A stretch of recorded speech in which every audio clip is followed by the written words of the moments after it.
Bonjour, mon nom est Sylvie de la Société d'histoire de Mascouche. Alors, on continue nos petites marches dans différents quartiers de Mascouche. Aujourd'hui, on se tient juste au nord de la rivière Mascouche. On parlera des chemins Saint-Henri, la rue Janotte et l'avenue Dupuis. Alors, allons-y.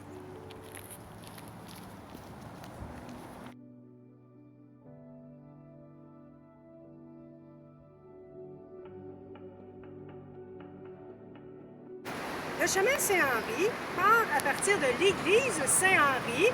C'est le début du pont Le Gardeur et ça va ainsi jusqu'à l'Épiphanie. Sur ce segment ici, c'est la route 125. C'est un axe qui traverse la ville du sud vers le nord et ça depuis le 18e siècle.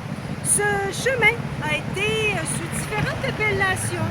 On parle par exemple de la rue du Pont, de la rue du haut du village, de la montée de la Pachane, du chemin du Grand Coteau, qui est vraiment plus vers l'Épiphanie, et du chemin du Petit Coteau, qui est plus vers le village.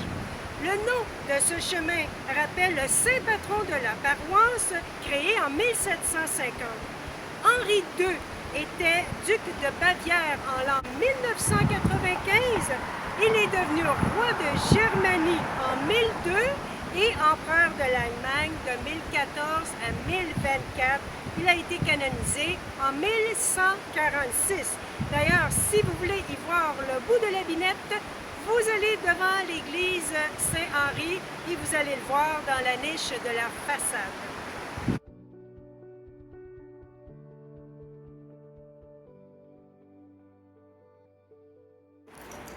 Alors ici, on est sur la rue Janotte. Pour vous situer, mettons qu'on part de l'église, on prend le chemin Saint-Henri vers le nord. C'est la première rue tout de suite après avoir passé le pont Le Gardeur. Elle part de Saint-Henri, la rue Janotte, et va jusqu'à la rue Dupuis. Et cette rue est tracée depuis le 19e siècle. Elle longeait les terres de Jean-Baptiste Thérien et au début, on la nommait la rue Laurent. Par la suite, à partir de 1915, c'est devenu la ruelle Thérien jusqu'au milieu des années 1950, où là, elle a pris le nom Janotte. Issue d'une famille présente à Mascouche depuis le 18e siècle, Charles-Édouard Janotte, dit La Chapelle, était renommé maître chantre à l'église paroissiale et cultivait les terres voisines depuis les années 1900. Il était impliqué aussi dans le mouvement agricole et en politique fédérale dans les années 1930. Son père, Éloi Janotte, a été aussi cultivateur, juge de paix, commissaire aux petites causes et a été également maire de Mascouche à la fin du 19e siècle.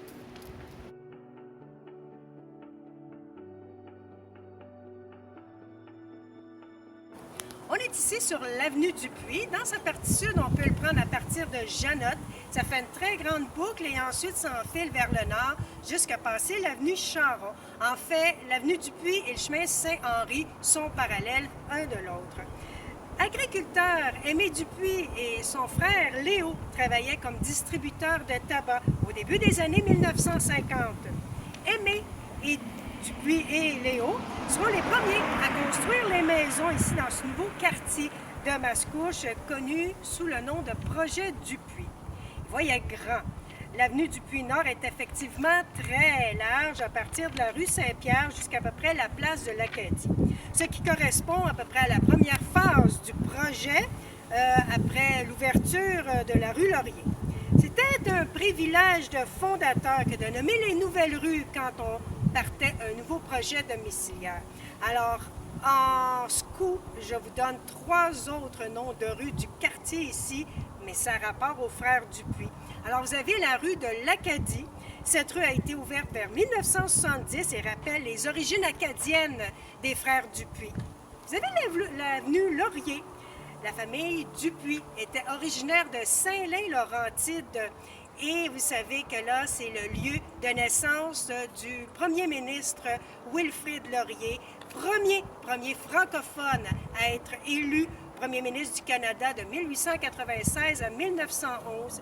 Et il y a aussi la petite rue Lemire.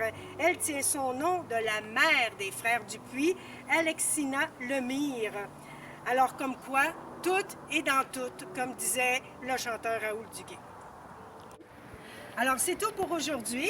Nous vous invitons à nous écrire sur notre page Facebook de la Société d'histoire de Mascouche si vous désirez avoir des informations sur le nom de votre rue. Alors, à bientôt!